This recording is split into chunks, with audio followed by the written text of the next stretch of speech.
Hard work. Hard work. Hard work. Hard work. Work. There you go. Forward.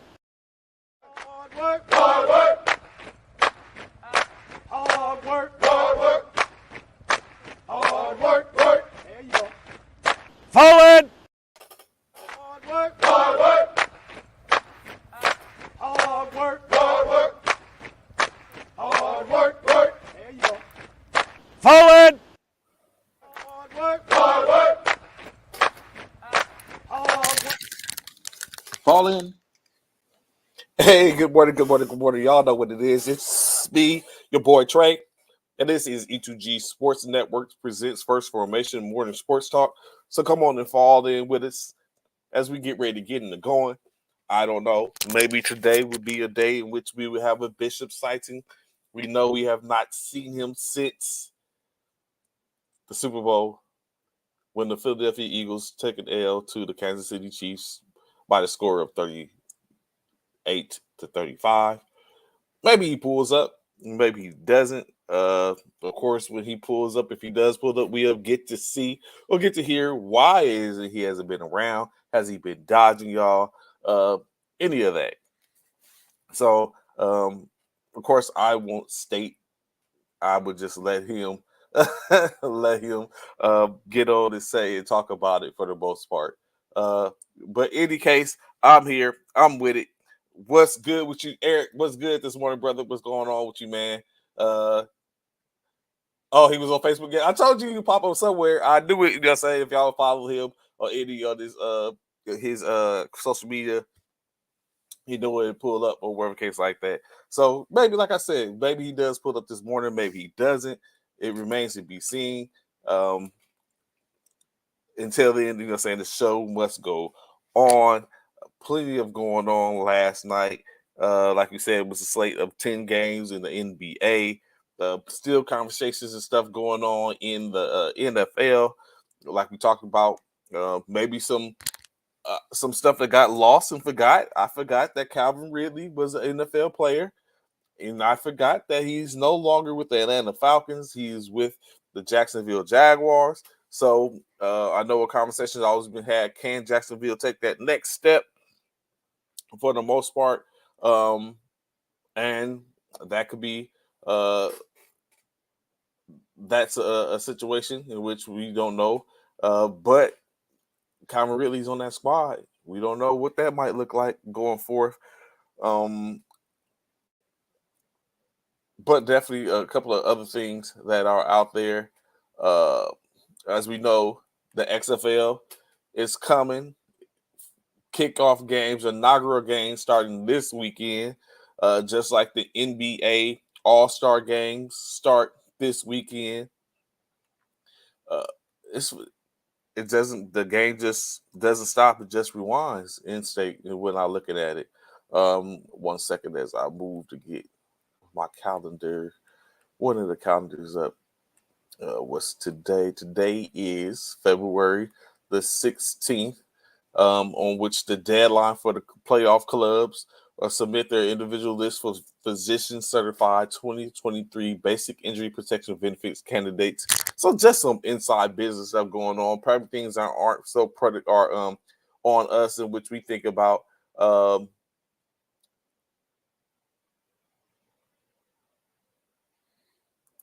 Hey, good. Appreciate it, Jackie. Thank you. Appreciate it. Good morning to you. Glad to see you in formation with us this morning. What's good, Steve? What's good, bro? What's going on with you, man? Glad to have his information this morning. So where we at? Where we start? We'll start with the NBA. Last night, like I said, 7 games slated, 12, 10, total of 10 games slated last night in the NBA, where we had, Eric, so I really think all of those in which you mentioned are staying in their home, except for, of course, Carr. Carr, we know, was released, and he's going to and he's going to be he's a free agent. I'm very sure he cleared waiver due to clear waivers. Once he clears waivers, he's going to be a free agent to go where it is that they're willing to take him. So Derek Carr, I think, is going to stay put. I mean, it's going to, of course, he's on the move.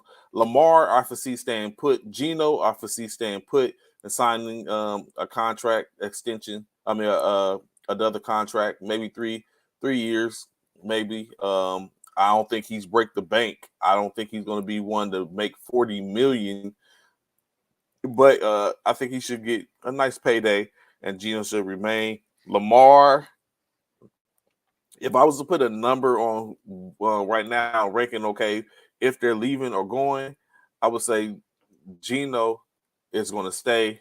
Lamar is all on the fence based on maybe the money, and when he basically, I mean, of course, he's going to be franchise tag. They're going to tag him, so he's going to be he's destined to be there until they can get even one. He's going to play on that franchise tag, or two, he's going to play the game where he figure out where I'm not going in. I'm not going to play anywhere.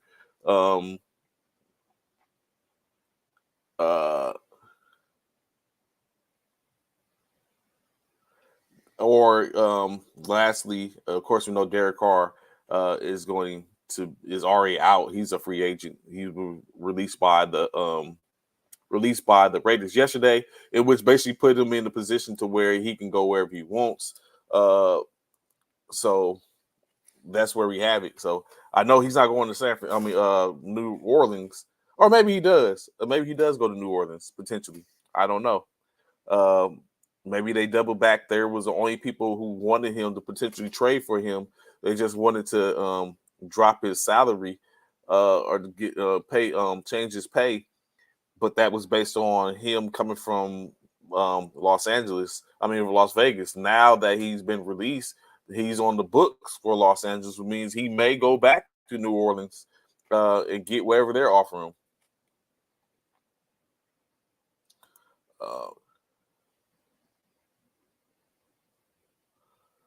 Everyone keeps saying Carr to the Saints, and I think that's only driven because Derek Carr was being pursued by the Saints, but he had an opportunity to go there, but of course, obviously,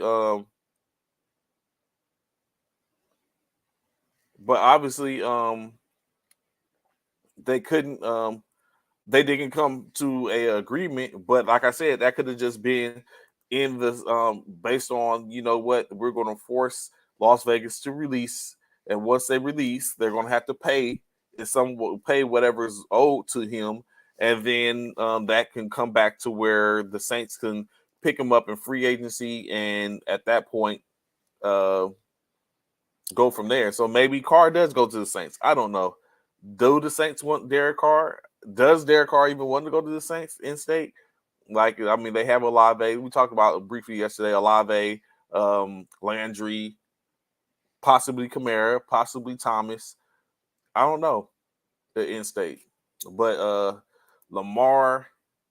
So why would you say Lamar needs to leave? What's the expectation of why Lamar needs to leave? What's good, Zach? What's going on, Frank? Glad to have information this morning. Donovan, what's going on, bro? Glad to have you here as well. And yeah, that's why we get at, Donovan. Maybe if there was a discussion in which what was laid out is what could go on, what can happen, what could be the end state, and Derek Carr made a decision if he was going to deny the trade, and come back. It just depends. So it remains to be seen what's going on or how it's going to happen. In any case, the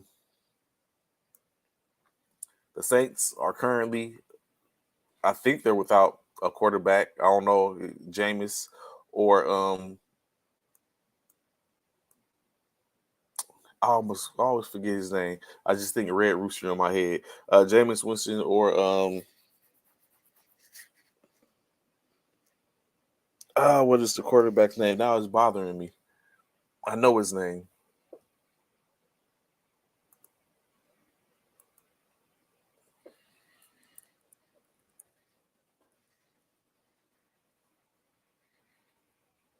What?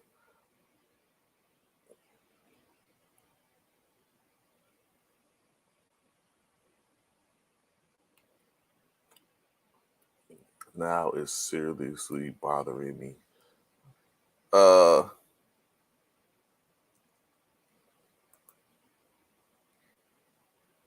and I see another one's helping. Eddie Dalton. I don't know why I can never think of Eddie Dalton's name. We see if they put offensive players around Lamar. Well, so I think the Baltimore's running game isn't suspect. I think it actually has some potential. I think they definitely need to put uh I think they definitely needs to put receivers around him.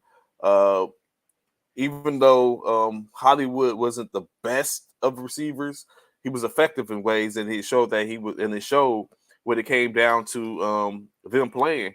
So he was effective in some way, form, or fashion. So you goes to show if you was to get him some receivers, maybe Lamar would be um, better than what we've seen. He wouldn't have to do it all alone. If he has to escape the pocket, he can. But in escaping the pocket, you have weapons, and that's probably what they need. And they need to put that around them. I'm very sure they show they need to do that.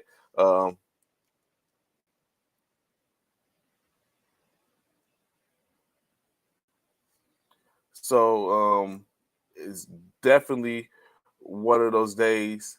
Um, one of those things in which they definitely need to make sure that they help him, and or maybe he doesn't be there. He won't be there. So definitely that going on. But real quick, let me get into and which we come back to NFL definitely without a doubt. Let's get into these games from yesterday, in which 10 of them on slate. Uh, First and foremost, actually had something on this. First and foremost,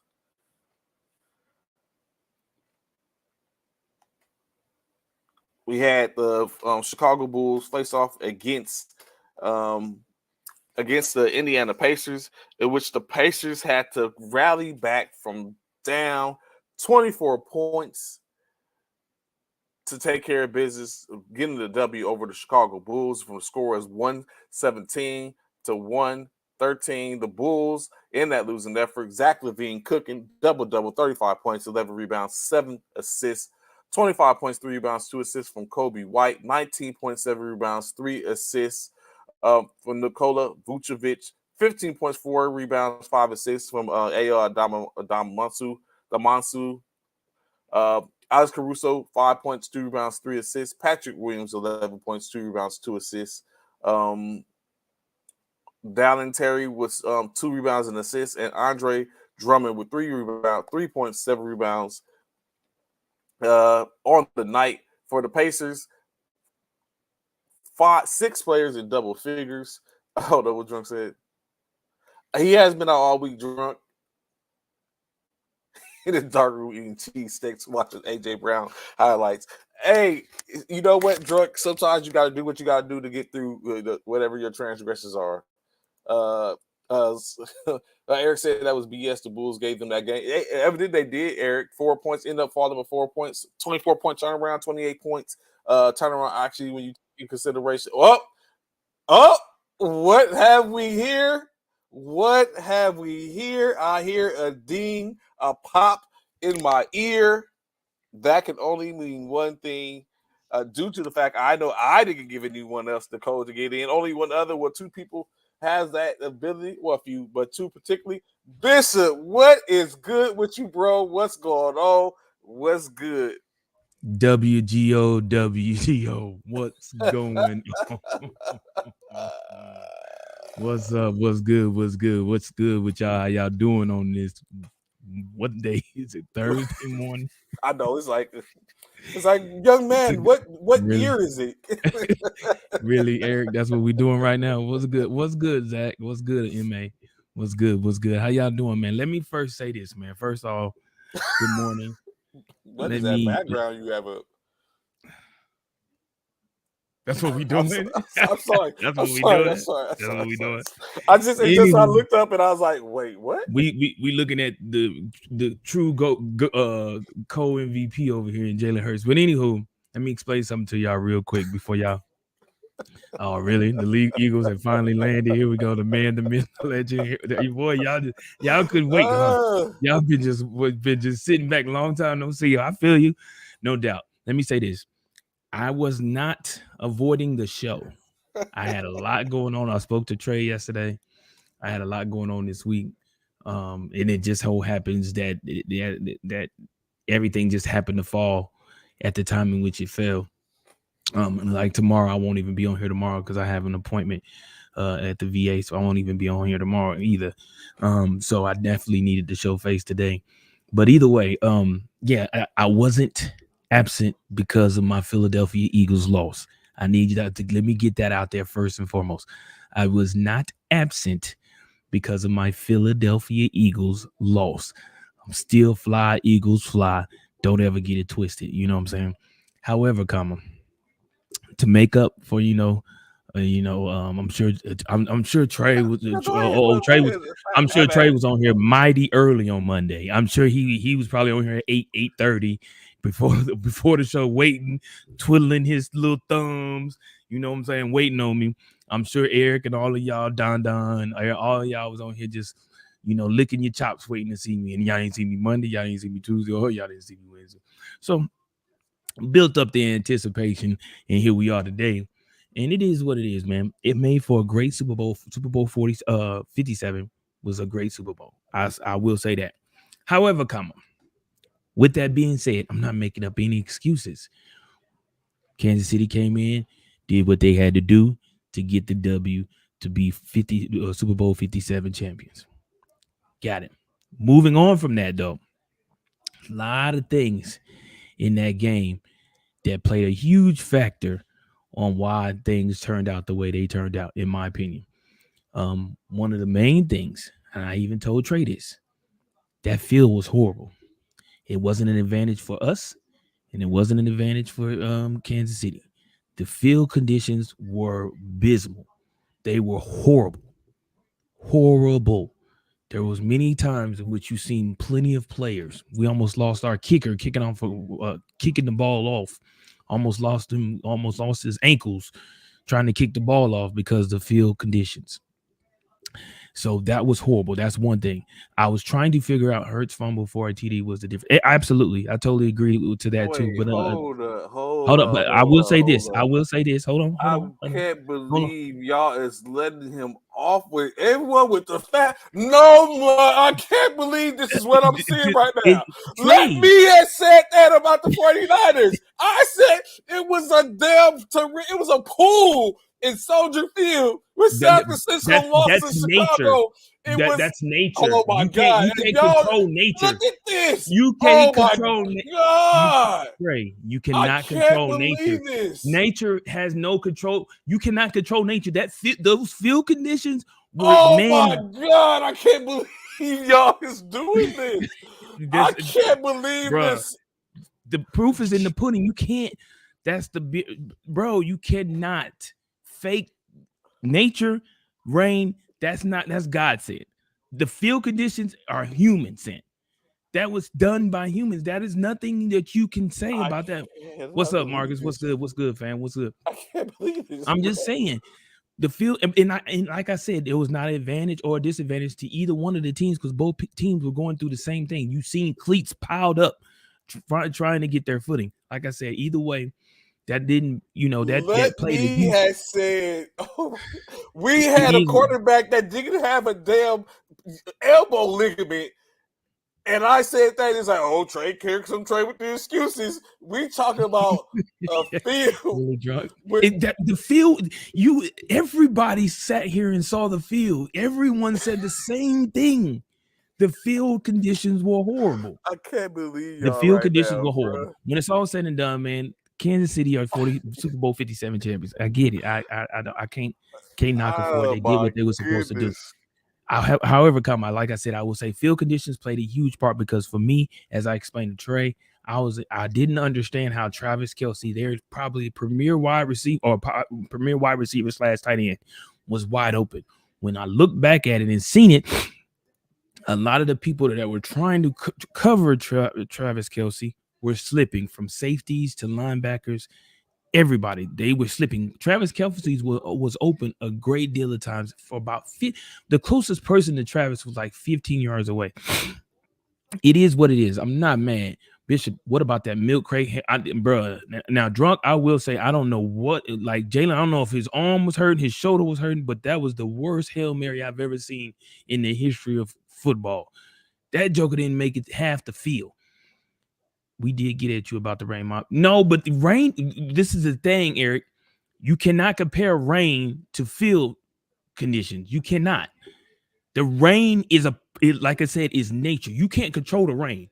You can control the field conditions. You can't control rain. Rain. Only way you can control rain is if you're in a dome. You can either close the dome, and if it's a retractable dome, you can either close it or open it. But if you have an outside field, you can't control the rain. When it comes to field conditions, that's all human made. That's human error. And like I said, it was not raining and snowing. Ain't nobody talking about you, thinking about you, Marcus. Anywho, we just saying, I'm just saying with that part. And then the last but not least, and I know y'all finna say, no, don't, last but not least. No, they probably gonna let you live. They probably last but not least, that final call that they gave for Kansas City, that holding call, that was horrible. But again, can't put yourself in those predicaments. Not only that, it's fitting. As much as we talked about officials this season, it was fitting for that game to end like that with an official's bad call. It was fitting. A bad call? That was a bad call. That was a bad call. Not. It was a legit call. That was anybody on here. Oh my God, that was a bad call. Bradbury even said he did it thinking that they wasn't going to call that. Why would you do that thinking they wasn't going to call that? Man, listen, man. Oh my God, are you serious? Gonna sit here and say that was not a bad call? It wasn't. It was a call. He grabbed his jersey and pulled him back. No. What you won't do is you not finna make that. That was a bad call. I feel you. This is what Bradbury said. So I get it. I see what you're saying. This is what Bradbury said. He said this. He did. He Trey has this right. Bradbury said it was holding. I tugged his jersey. I was hoping they would let it slide. Where's the tug of the jersey at? Because you don't see it here. It's when they got separation. When was separation? You don't see it. Okay, hold on. That's what you don't see the separation because he tugged the jersey. Juju where's the separation? Okay, here you go. Right here. Don't worry about it. On a quick slant. Grabs him. There his left hand on his back. I don't know. Worst case scenario, James Bradbury. They're gonna say this is the thing, right? You claim there was separation. I'm gonna bring up the video. And y'all tell me what about that suspect catch that Goddard had? It was a suspect. They reviewed that. They reviewed it.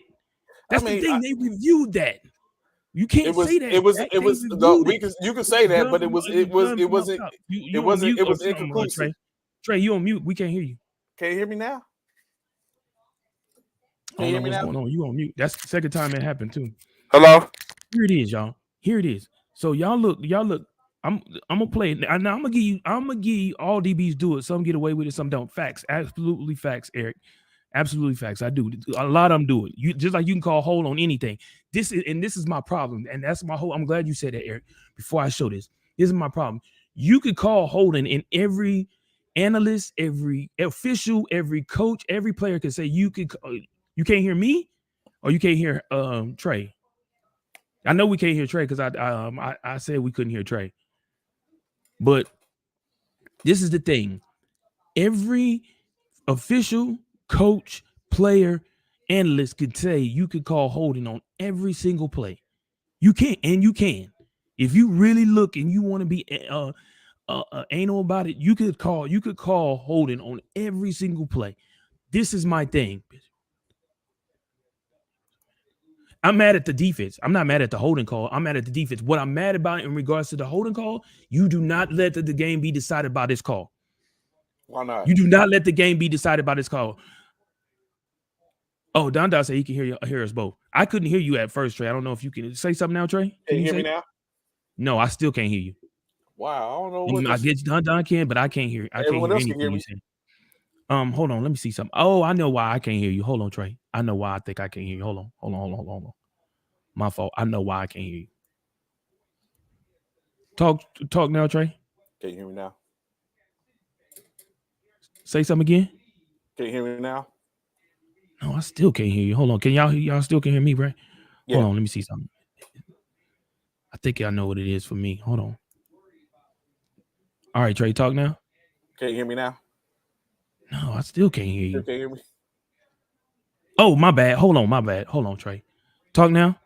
Yeah, can you hear me now? Talk. Can you say something? You still? Yeah, can you hear me? Hold on. I still can't hear you. Hold on. I think it's my speaker. Now talk. Say something. Now can you hear me? No, I can't hear you, Trey. What up, bros? I hear you both. I can hear y'all both.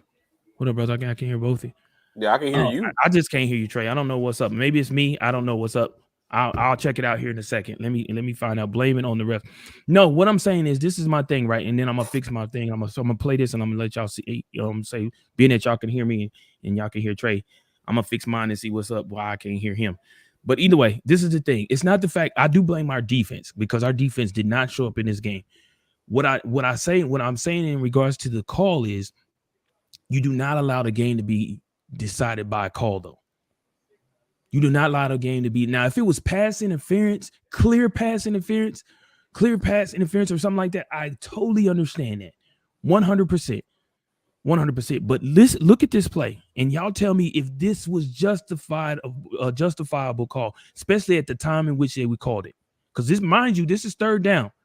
They probably would have kicked the field goal and would have gave Philly an opportunity to still have an opportunity to win this game. Mind that.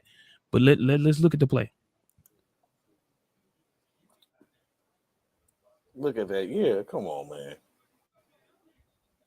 Now look where the ball is. Oh, they don't even show where the ball is. Okay. You see now the hole. Now listen to me. The hole was already happening. The hole was right there. The hole, I give you, the hole was right there. That never, like the ball was the hole was right there. Within the 5 yard. I know I can't hear you yet, Trey, and I'm gonna give you opportunity. Hopefully I can fix it. The hole was right there. I give you that. However, damn near stopped them. The ball was thrown way after that. And if you look at the placement of the ball, that ball was not catchable. That ball was nowhere near catchable. Him holding him for that split second did not stop him from catching that ball. It might not.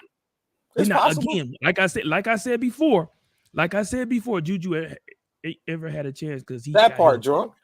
I disagree with that, drunk, because when it's all said and done, and he grabbed his hip, you could call holding on every single play if that's the case.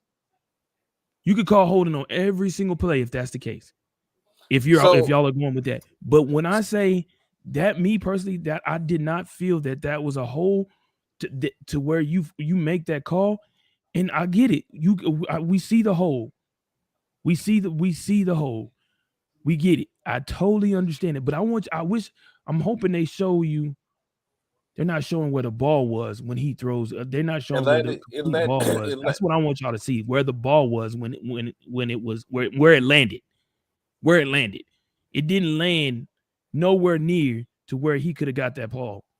Where he could have got that where he could have caught the ball. I don't care how much he didn't hold him enough to where he could have got to the ball.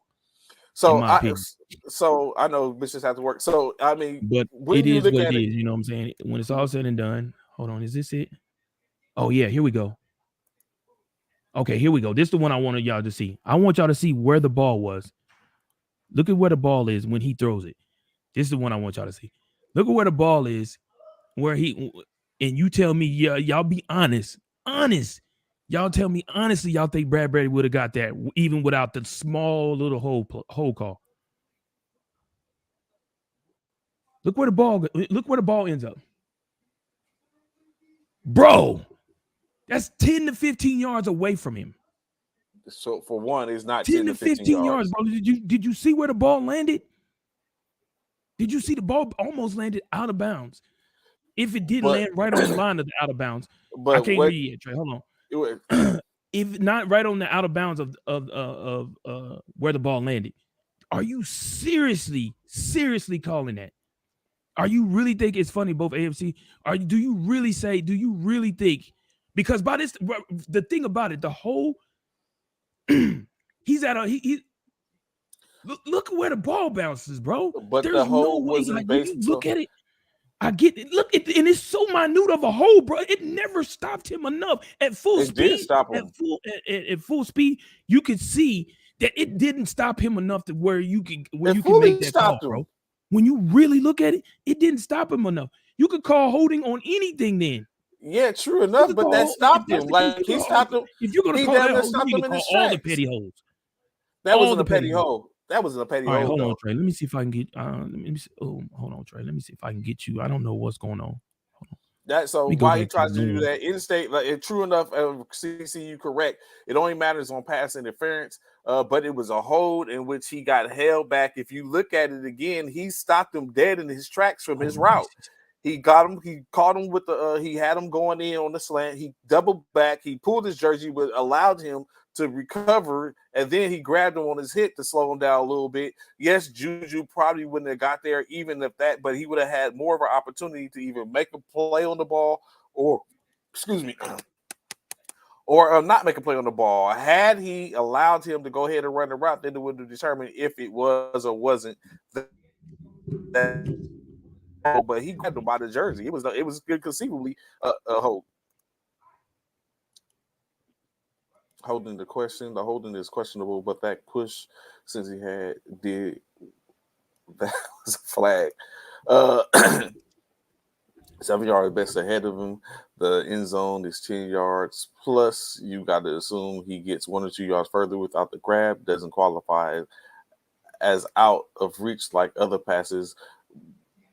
So true enough, I get what you're saying, Calvin. It may have been incomplete, but it wasn't based on. It wasn't what they was doing. Wasn't based on the hold. Was based on it was a hold. Not it had nothing to do with whether they ain't called pass interference. They called holding, in which it was that he held him. So he grabbed him. He grabbed him by his jersey, stopped him. It stopped his motion, and then as he went and tried to, so that was just enough so he can recover.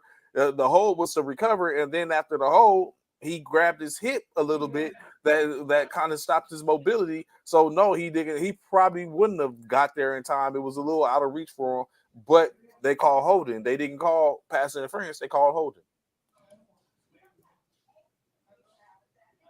Without the hold, he still would not have caught the ball. Juju don't have the afterburners or speed. True that. That's hence I say it comes down. They call holding. They ain't call pass interference. They call holding because that's what he did. He held him. So I mean, but I can't believe y'all let Bishop off with that. I am completely in awe of all of this because y'all basically was looking for him to come on, and he comes on with this, and you like Drug said, he comes on with the energy of Buddha, and y'all feel sorry for him. I can't believe this. I can't look at this. Let y'all look at this. It was a call that could have been ignored, but they do tend to call these early in the game, which they failed to do early in this one when he held. I can't believe y'all, man. I'm so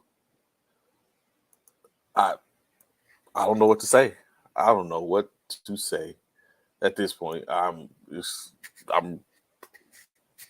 speechless. I talk about facts and things of exact nature. I'm not upset with the call at all. No, I get that. I don't care if it was the Pro Bowl. It could have been the MGLO Invitational. I don't care. End state is y'all didn't keep that same energy. Y'all dragged me for weeks because I said that we had a problem with a field that was drenched in water with torrential downpours on it, and he comes talking about the field was slippery, and it's like, oh, facts. Really? That's what we doing? That's what we doing. And then he talks about the officiating. Well, nothing wrong with the officiating. The player stated that he did the hold. He got caught. It was that he didn't think they was going to grab it. That means he had a 50-50 chance in the decision which he made to grab that man, and he grabbed him, and it didn't work out in his favor.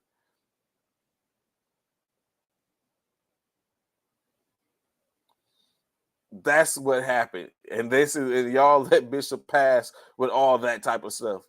And then he even had the audacity. I don't know if he came back. I was listening, but I wasn't listening because I was still in awe of, of y'all's reaction. Then he had the audacity to sit up and say and talk about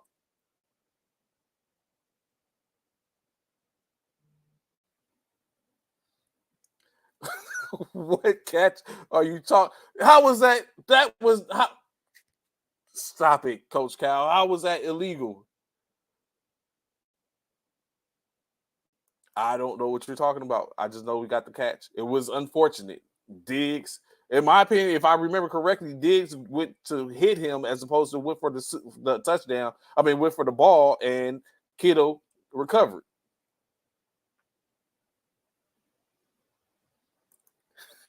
Super Bowl injury was going. I was just figuring, but wait, it's more. Like I said, in which when he tapped back in, he had the audacity to sit up and say that that Patrick Mahomes was playing possum with his injury because he's like, how does he get a 40-yard run if he's on the bum ankle? He even blamed that. Like, come on. Oh my goodness. See, this is what I'm talking about. This is exactly what I'm talking about. Anything having to do with these San Francisco 49ers is what y'all sit up and try to sit up and say, like, oh, this is what's going on. No, that is not it. It was not illegal. It was not illegal. Oh, you talking about the formation? It was not illegal. Was he covered or did he stand back? He was on the line, so did the offensive lineman step back? Y'all is something else. Y'all are something else.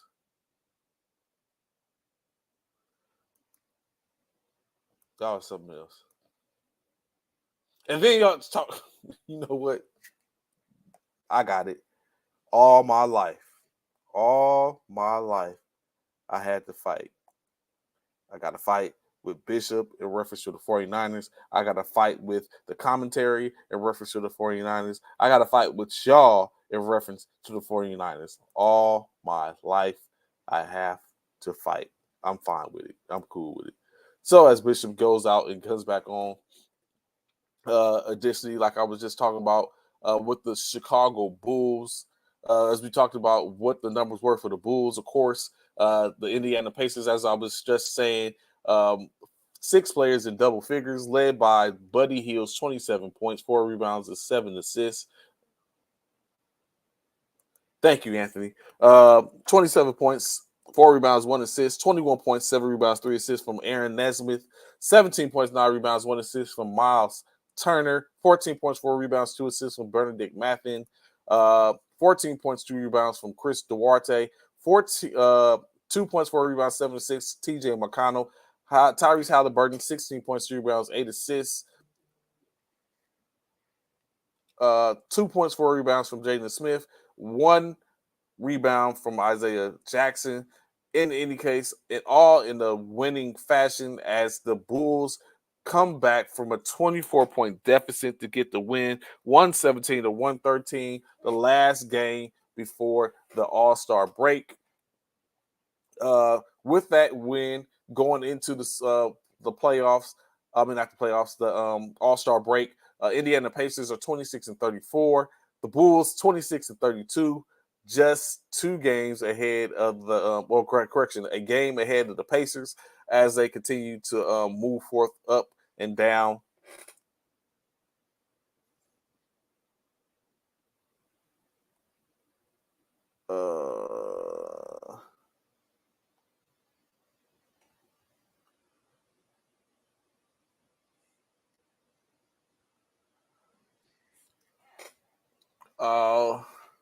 So of course that like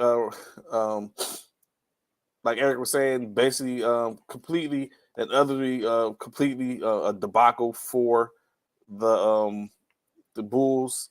Not a great way to go out. I guess in state is someone that has to get the horns in state, and it just happened to be the Bulls in this particular instance. Another game last night, of course, this Cleveland Cavaliers faced off with the Philadelphia Eagles again. Philadelphia 76ers, as the 76ers were running amok on them, got up to at max of 28-point lead, in which Cleveland slowly but surely start chipping into that. Wasn't enough time though, however. Philadelphia gets the win 118-112 in state in the losing efforts. The team led by Donovan Mitchell's 33 points, 5 rebounds, 5 assists. Even Mobley contributed with 23 points, 9 rebounds, 1 assist. 27 points, 2 rebounds, 6 assists from Darius Garland. 5 points, 1 rebound, 2 assists. Isaac Oroku. Jared Allen contributed 12.7 rebounds, 4 assists. 5 points, 5 assists, 4 rebounds for Karis LeVert. Danny Green in his new home, 3 points, 1 rebound. 2 points, 1 rebound from Lamar Stevens. Raul Neto with 2 points in the rebound. And lastly, Dean Wade contribute with 4 rebounds on the night. For the 76ers, Joel Embiid's 29 points, 14 rebounds, 5 assists, led the field.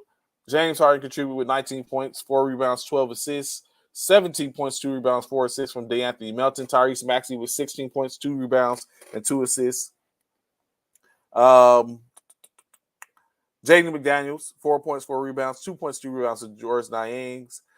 Shake Milton, 3 points, 1 rebound. And lastly, Paul Reed, 5 rebounds, 4 assists on the night. Hold up, I am forgetting PJ Tucker and Tobias Harris, both 23 points and 5 rebounds.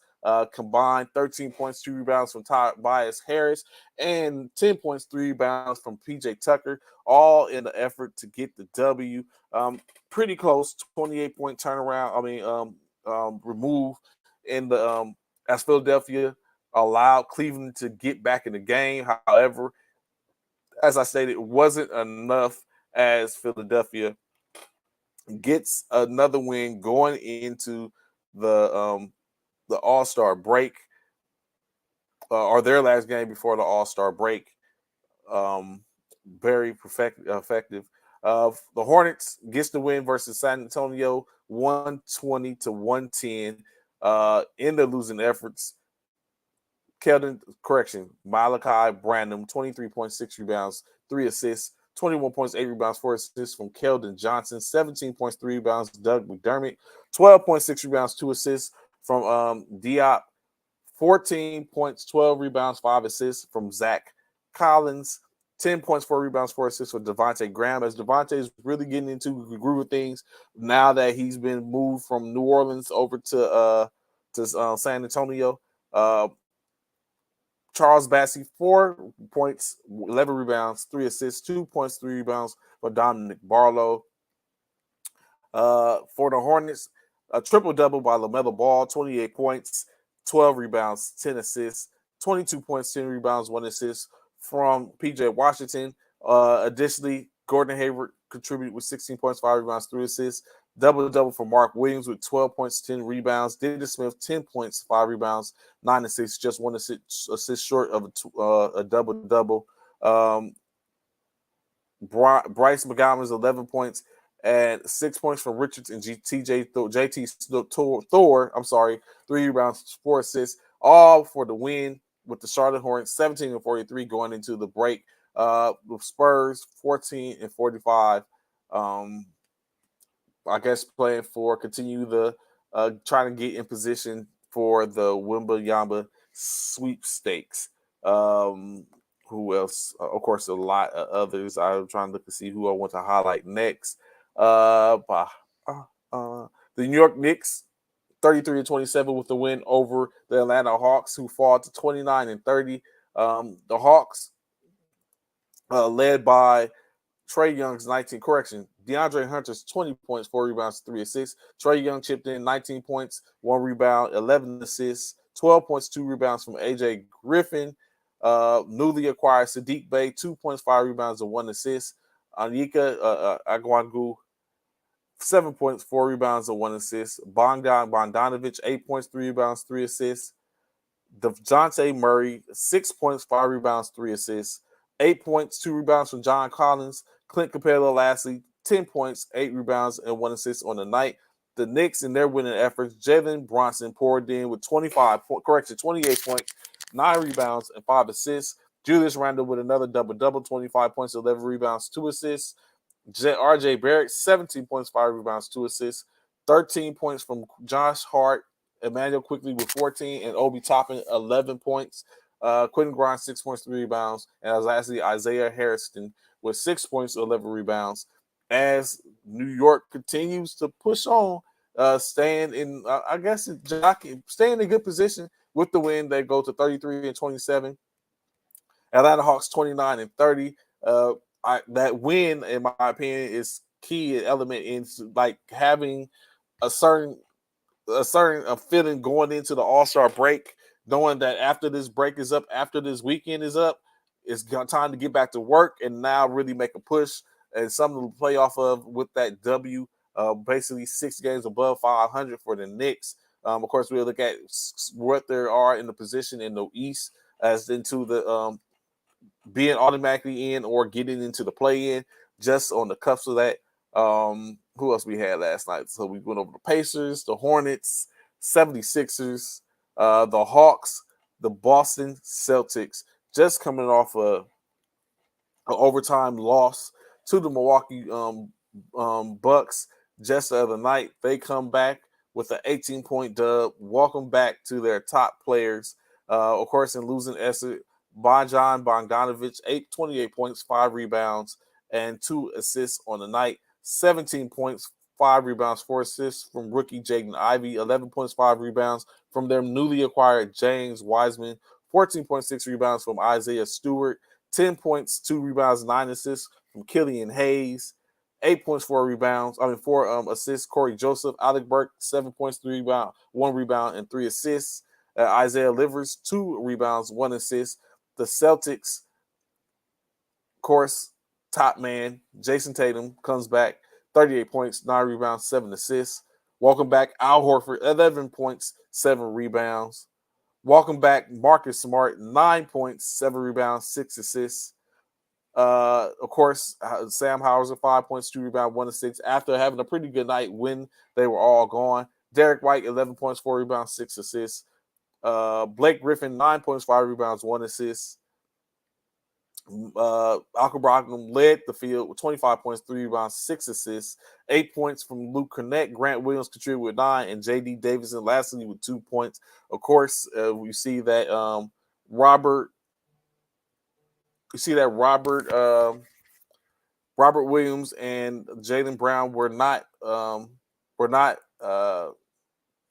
in play last night. Of course, Jaylen Brown still recovering from his that facial fracture, in which we don't know, or is he or will he be in the All-Star game. Additionally, we don't know if Joel Embiid will be in the All-Star game. So, of course, we stand by to look to see who would be a replacement, as Bishop has Joel Embiid, and yet I have Bishop has Joel Embiid and Jaylen Brown, both. So maybe two more coming up for Bishop. So it remains to be seen how that go. But in any case, like I said, Boston 42-17 going into the All-Star break, leading the NBA as well as the Eastern Conference with the top record in the league. What else we got? Utah Jazz faced off was hosted by the Memphis Grizzlies, in which Utah, we all know we expected different things from them. They have completely changed that landscape and that thought frame of what we thought. The Jazz, however, weren't able to get the victory before the break. They did have, it was a good game. They only lost by 6 points, 5 players in double figures, as they were led by Kelly Olynyk, 28 points, 14 rebounds, and 6 assists. Walker Kessler contributed with 10 points, 14 rebounds. Jordan Clarkson dropped 20 points, 9 rebounds, and 6 assists in his night. Tyler Horton Tucker, 15 points, 7 rebounds, 7 assists. 17 points, 1 rebound, 1 assist from Ochai Agbaji of Kansas fame. Pretty good player from Kansas. Juan Toscano Anderson, 7 points. Summit Fontecchio, 7 points. Damian Jones, 7 points. However, all in a losing effort. The Grizzlies on one, of course, led by Jaren Jackson's, not Ja, but Jaren Jackson Jr.'s 26 points, 9 rebounds, 24-point contribution from Desmond Bain, along with 4 rebounds, 4 assists to go with 6 rebounds. John Morant, 20 points, 8 rebounds, 9 assists. 10 points, 3 rebounds, 2 assists from Santi Adama. 9 points, 1 rebound, 2 assists from their newly acquired Luke Kennard in 21 minutes of play. 6 points, 4 rebounds to John Conchar. Xavier Tillman, 3 points. And Tyus Jones with 3 assists in contribution. Correction. Brandon Clark, 8 points, 3 rebounds, 10 assists. And Dylan Brooks, 11 points, 4 rebounds, all for the win, with the Grizzlies going to 35-22, currently in second place in the West. The Jazz dropped to 29-31 as they continue. So a couple of more games, like I said, want to make sure. 1, 2, 3. It's a certain 3 I'm waiting to save. Keep them on. The Thunder lose huge to Oklahoma City by the tune of 37 points, almost a 40-piece dub dropped on the Rockets. At this point, I don't know if they're looking or they're trying to be tanking again. Everyone wants Victor. Everyone wants Victor. But some just can't help it. Jabari Smith led the Rockets, 15 points, 9 rebounds, 2 assists, 14 points, 2 rebounds, 2 assists from Jalen Green, 10 points apiece from Josh Christopher and Tari Eason, 3 assists and 2 rebounds for Christopher, 2 rebounds and 3 assists for Tari. Ty Washington, 8 points, 1 rebound, 4.6 rebounds, 2 assists from Kenyon Martin Jr. as he gets ready to go and play in the All-Star game, slam dunk contest participator. Alperen Seguin, 8 points, 10 rebounds, 2 assists. Jayshawn Tate, 11 points, 2 rebounds, 1 assist.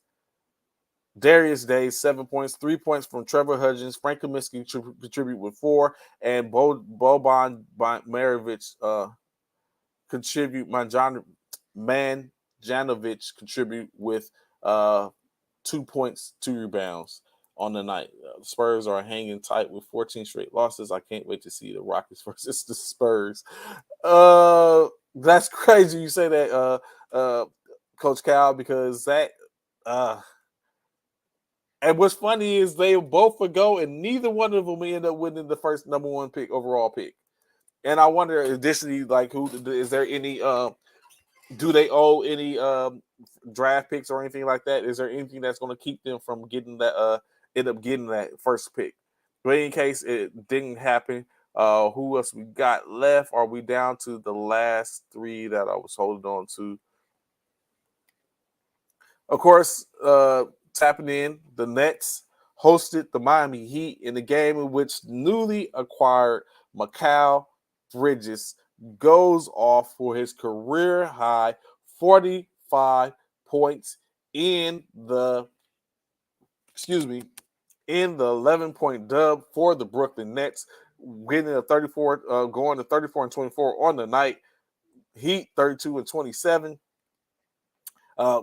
Still close in proximity when it comes to the field in the East. But in case the Heat in their losing effort, led by Bam Adebayo's 24 points, 13 rebounds, 6 assists, 21 points, 3 rebounds, 1 assist from Gabe Vincent, 18 points, 4 rebounds, 2 assists from Max Strus, 13 points apiece from Jimmy Butler and Caleb Martin. 3 rebounds, 6 assists from Jimmy Butler, 7 rebounds, 1 assist from Caleb Martin, 3 points, 3 rebounds for Jameer Baye. Orlando Robinson, 2 rebounds. Haywood Highsmith, 7 rebounds, 3 assists.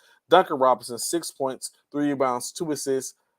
We didn't see Tyler Hero last night. As we know, Tyler Hero is the representation for the Miami Heat for the 3-point contest. I don't know. Maybe I should make the selections today. I don't know. I might not be on in the morning as well. So maybe that selection gets made today about who I think is winning the 3-point, the slam dunk, and all that, since it's a possibility I won't be on Friday. I don't know yet. I'm still going through it.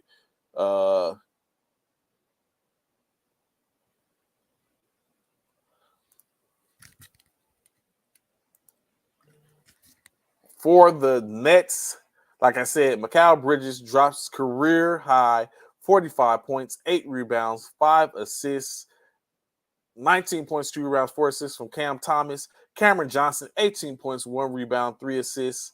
9 points apiece from Joe Harris and Spencer Dinwiddie, 4 rebounds, 5 assists from Spencer. Joe contributed with a rebound.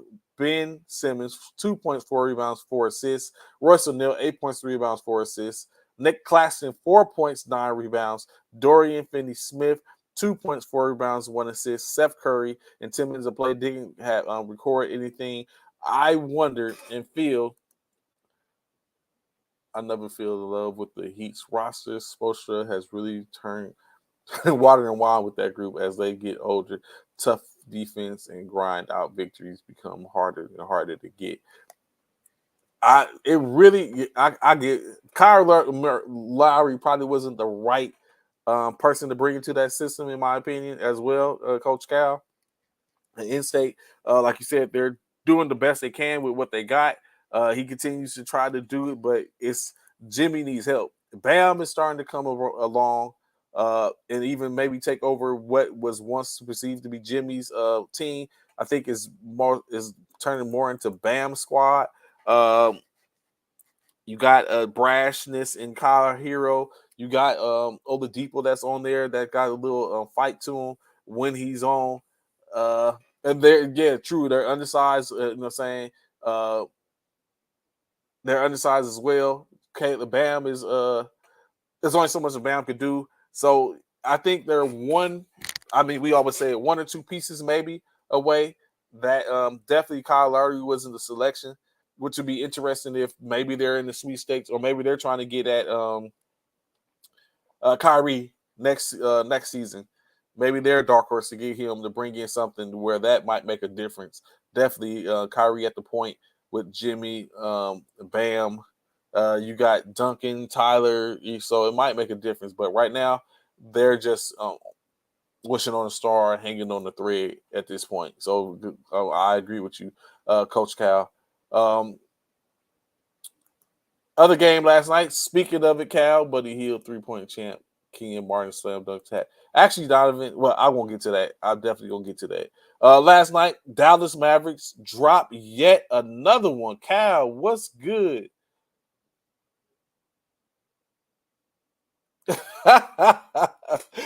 This is not going to make a difference, Coach Cal, unless y'all, yeah. The Mavericks last night, so I expected them to lose. Of course, I'm not going to even lie to you. But, of course, it made it even more so without the efforts of Kyrie Irving as he sat out last night with a back injury. Tightness in his back. I'm sorry, correction. Tightness in his back. So a very short-handed Dallas squad, short of talent, faced off against the Denver Nuggets. in which they were very successful. Luka Doncic, of course, 37 points, 4 rebounds, 9 assists on the night. Contribution from Christian Wood, 17 points, 4 rebounds, 2 assists. 10 points from AJ Lawson, 11 points from McKinley Wright. Theo Pinson in 20 minutes only recorded 1 rebound and 4 assists. Reggie Bullock, 3 points, 1 rebound, 2 assists. Josh Green, 6 points, 2 rebounds. Dwight Powell, 8 points, 10 rebounds, 2 assists. Frank Talinka, 4 points, 2 rebounds. Jaden Hardy, 8 points, 2 rebounds, 2 assists. And JaVale McGee, 10 minutes to play, 5 points, 3 rebounds. But it wasn't enough without Kyrie. Not Boston. Denver just went ham. 6 players in double figures, 24 points, 1 rebound, 1 assist from who of all people, Jeff Green, 22 points, 5 rebounds, 1 assist from Michael Porter Jr., 14 points, 13 rebounds, 10 assists for yet his 21st triple-double for Nikola Jokic. Kentavious Caldwell-Pope, 14 points, 5 rebounds, 5 assists, 10 points, 3 rebounds, 6 assists from Bruce Brown Jr., 8 points, 5 rebounds, 5 assists. Ish Smith and Thomas Bryant with the contribution in 14 minutes, 8 rebounds, 5 assists. Very proficient, very efficient. All no Jamal Murray. No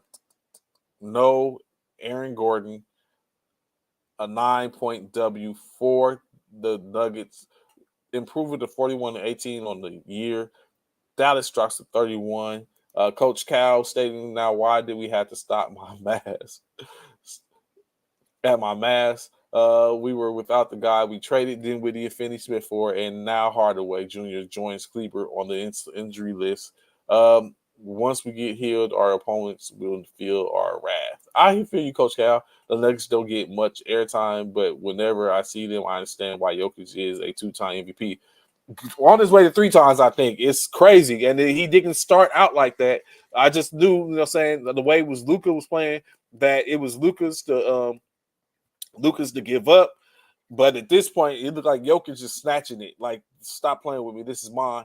It's going back. We're going to keep it at my house. He really makes it look easy in his non-emotion after killing our beings. Gives me emotional damage. Yeah, he's what's advertised, right? I completely understand Coach Cal. He's like he's a huge problem. How you feel that having that one-on-one comp at the All-Star game? It would depend on. I don't think it's a bad idea, Drunk. It would depend on how it would be played, in my opinion, or how you're doing it. It's definitely an ideal for the most part. I wouldn't. I don't think it's a bad idea at all. Matter of fact, you just gave me an idea. We'll have to put something down. But yeah, I agree with. I don't think it's a problem with that. Drunk. I think it's a pretty good idea. I don't think it should be main stage. It definitely should be like maybe a Friday. The first injury that occurs will put the end to it, but I like it. And I mean, they do it. Think about it, Coach Cal. They do it during the when they at the NBA, not NBA, when they're at the USA select camps. They have their one-on-one. So hey, I'm for it. Oh, but it's not as extensive, but I'm for it. Let them go at it. And last but not least, the Los Angeles Lakers played the Pelicans, in which there's been a lot of ridicule for Coach Ham and his affinity to play D'Angelo Russell and Dennis Schroeder together.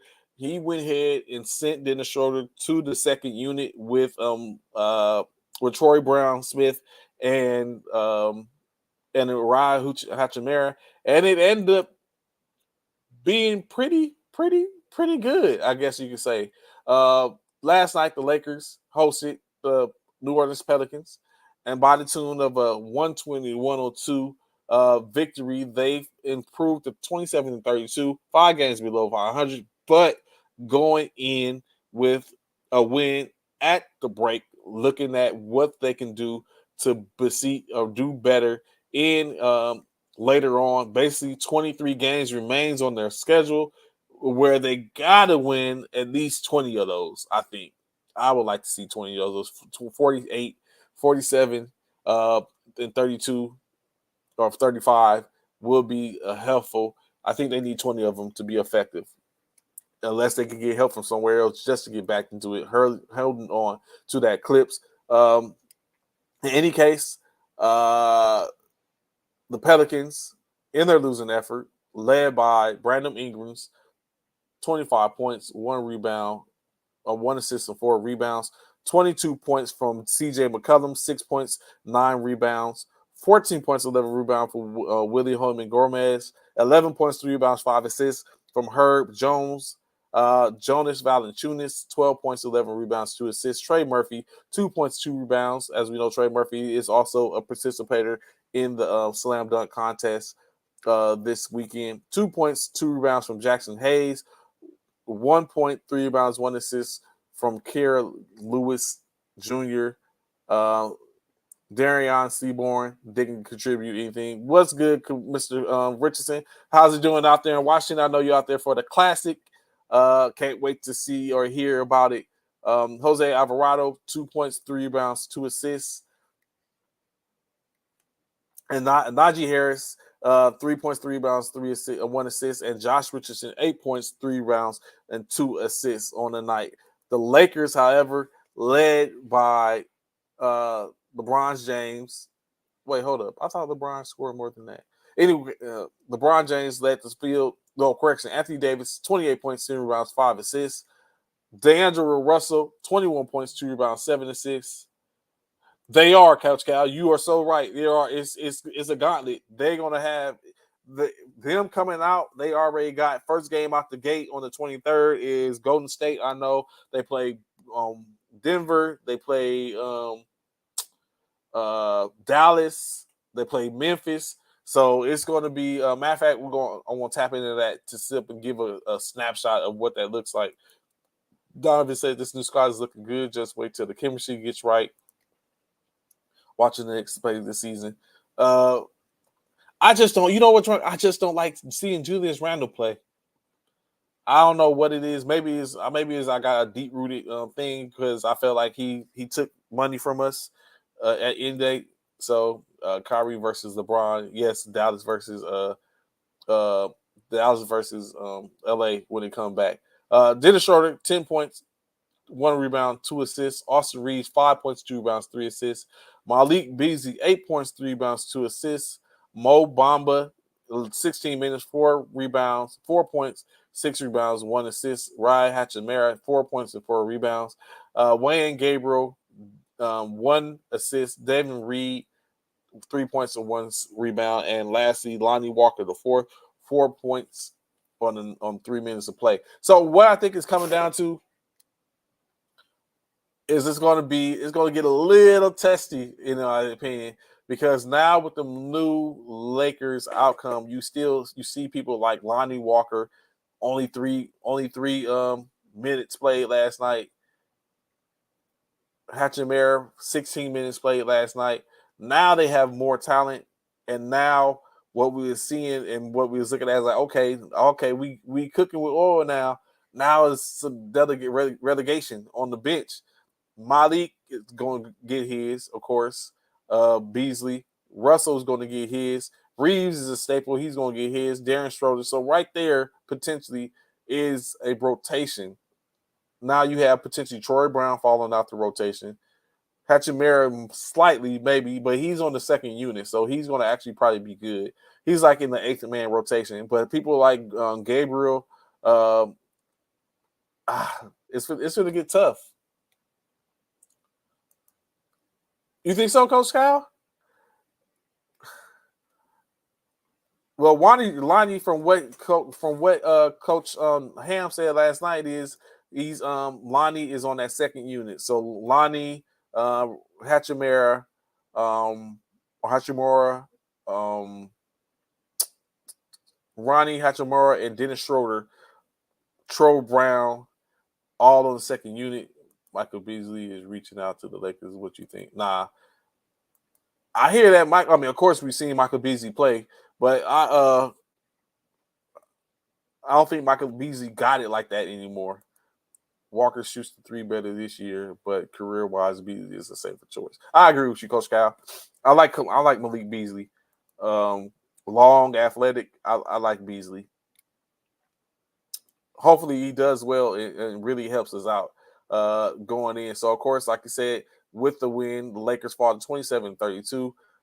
Pelicans dropped to, improved to 27-32. Pelicans dropped to 30-29. Of course, there is a couple of games tonight, 3 games to be exact, in which we'll have the Milwaukee Bucks will be hosted by the Chicago Bulls, the Washington Wizards hosted by the Timberwolves, and lastly, the Los Angeles Clippers will be hosted by the Phoenix Suns before finalizing this week's, of course, this Thursday, getting into the All-Star game. Probably already got players that's probably already pulled up, unless the teams, depending on if the teams decide to have a practice or have a meeting before the break.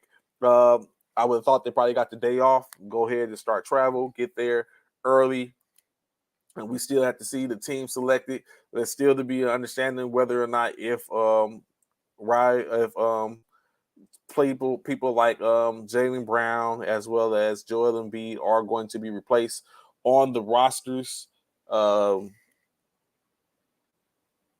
there's a lot more to be seen. When I look at it, in-state is I know I was just talking about what I thought was going to be who I think was going to be what in it.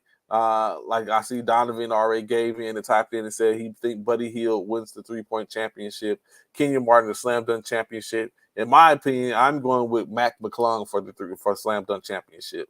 We'll see how that goes. As far as the 3-point, Buddy Hield, Tyler Hero, for some reason I expect a very half effort. ASG due to the tight race in both conferences, no one wants to get injured. They all have one relax a bit. So I would think that, coach, but you already know how it goes. The first three quarters is going to be showmanship. Like, we don't have Steph knocking down 3-pointers, so that's going to be a different thing. I don't know who's going to take over that mantle going forth, but I think it's going to be the same thing when it comes down to that fourth quarter. When it comes to the fourth quarter, they're going to play. And which I think is what has hampered everyone is there's usually bad team picking when it comes to people picking against LeBron. So now you have Giannis, has a little bit of a better field. However, he's already without KD, replaced by Siakam. And then he's without, so KD isn't there. Siakam replaces. Now, potentially, Embiid might not be there. We don't know how that's going to go yet. Jaylen Brown might not be there. So the field might be diminished just a little bit, but we'll see how that goes. You think DeMarcus Cousins might make a comeback?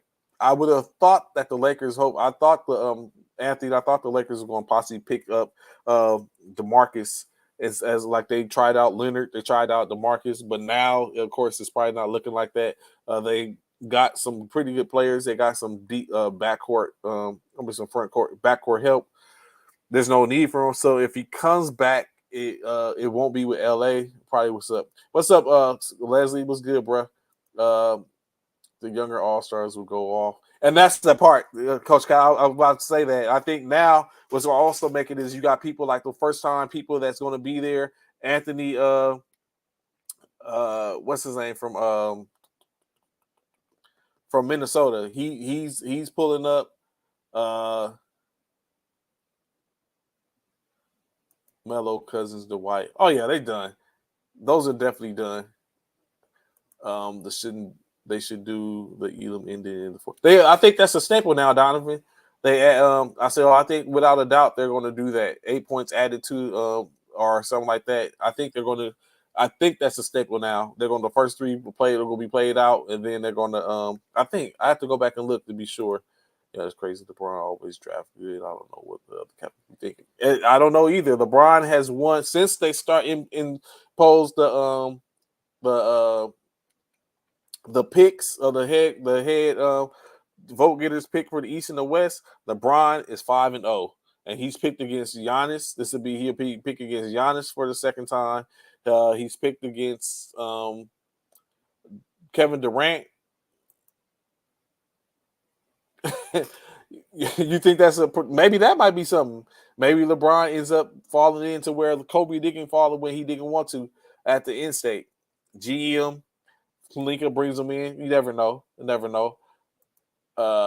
Anything is possible. Maybe he becomes or maybe he takes the same route as Jordan. Speaking of Jordan, turns 60 tomorrow, in which he's going for his birthday. He's donating $10 million to the Make-A-Wish Foundation, as he's done before, but not in the essence of $10 million.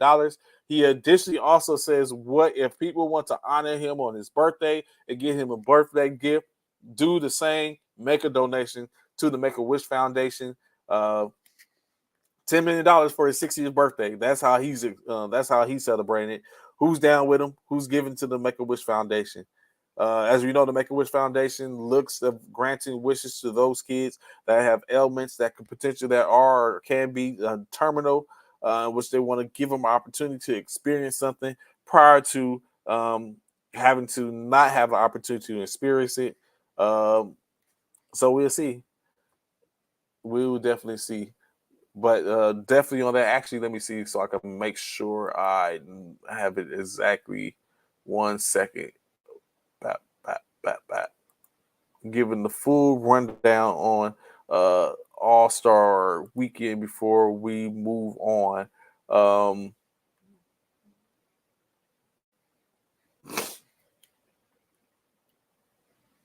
Oh, what we have here, I'll have to look at that.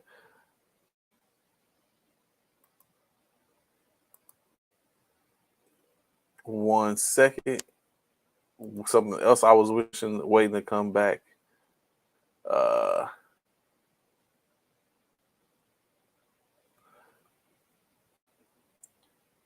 One thing that has came out, of course, Ben Affleck would do the announcing of the teams for the 2023 Ruffles NBA All-Star Celebrity Game. That game would take place on the 17th at 6 p.m. Eastern Standard Time, Central Standard Time on ESPN. So when's that? Saturday? Is that Saturday? When's the 17th? What's today? I'll get lost with the days. Oh, tomorrow. It's going down tomorrow.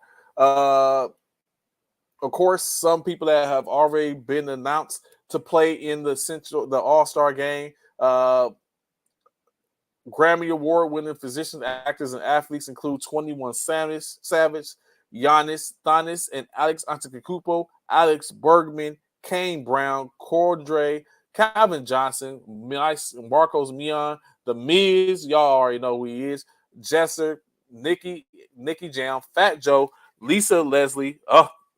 Does Lisa catch a body? DK Metcalf, Hassan Minyard, Janelle Monet, Guillermo Rodriguez, Everett Osborne, Azuna Ravenier Singh, Francis Tiafoe, Alex Toussaint, Lindsey Vaughn, Dwayne Wade, and Sinqua Walls, just to name a few. I want to see Skip Stephen A play, and with they hating A's. You know what? That'd be interesting to see Stephen A get in there. He done been out there to cause. Yeah, let's see him strap him up. I don't know if you could say it seems to be a little lackluster this year when I look at the names for the All-Star game, but the Celebrity All-Star game taking place tomorrow. I'm not impressed. Just say that I'm not impressed. I'm a little disappointed with this game so far. Additionally, what else we got? Let me see. We already talked about Anthony Edwards. What else?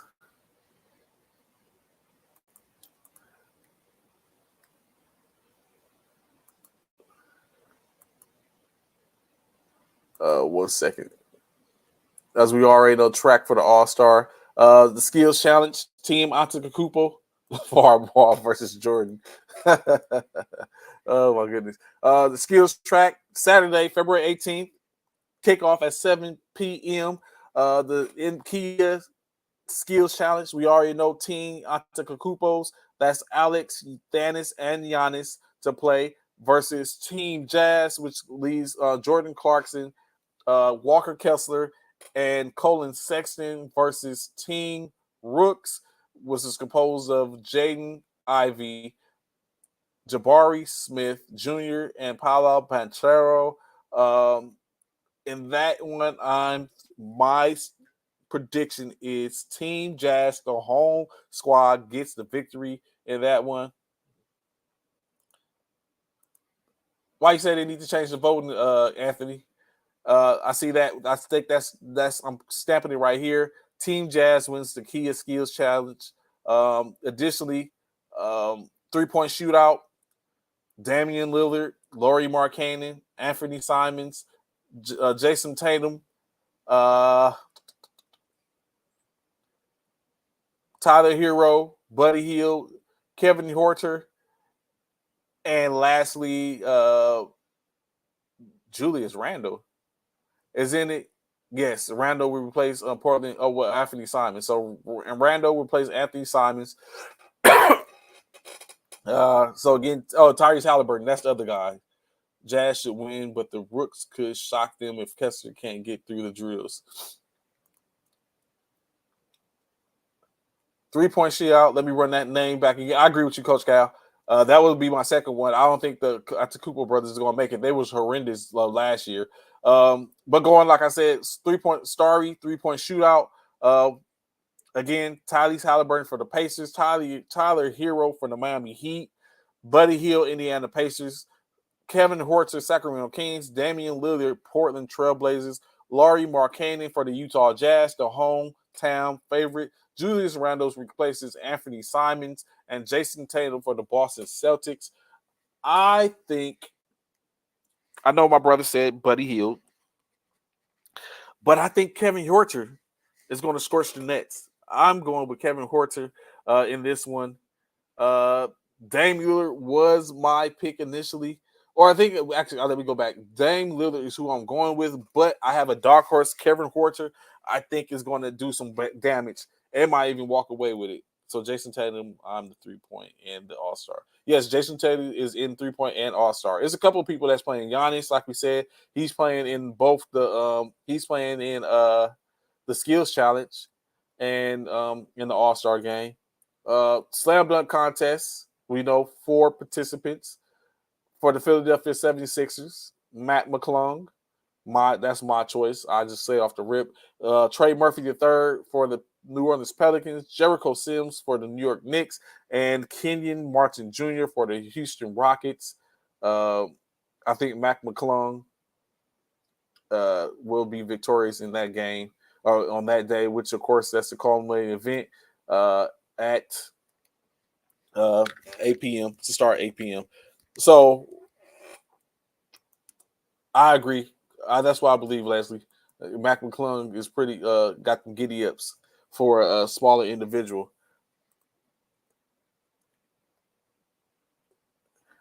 So that's the Saturday night joint. So we all know tomorrow night is the Martin versus Jericho in the championship. Martin wins due to Jericho being stiff with not enough creativity.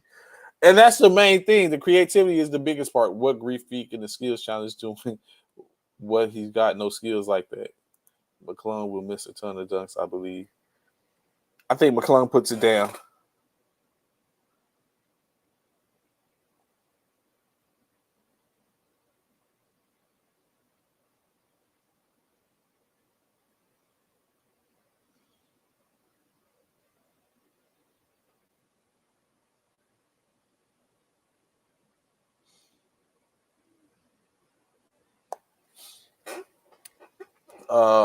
Sorry, I completely forgot I was on there still. What else? Of course, you got the skills challenges for not the skills challenges, the rookies, the rookie all-stars. Correct, not the all-star, the rookie challenges.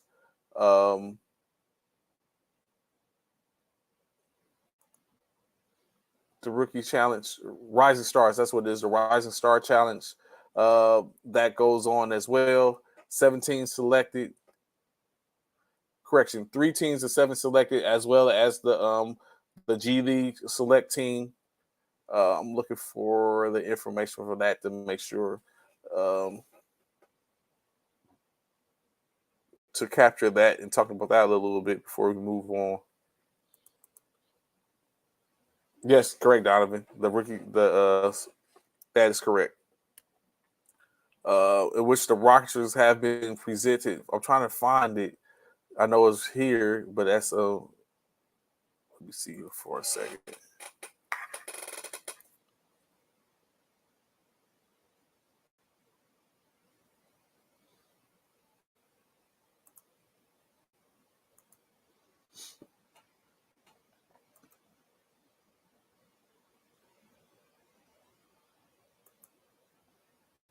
Give me 1 second. Bear with me for a second.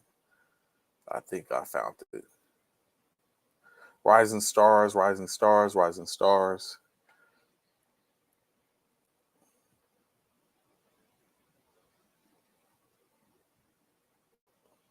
Oh, here we go, right here. Oh.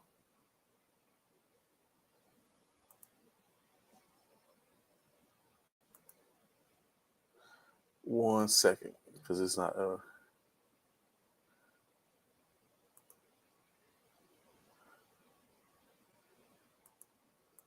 I couldn't get to it. Let me in now. So, of course, Team Powell will be Jose Alvarado,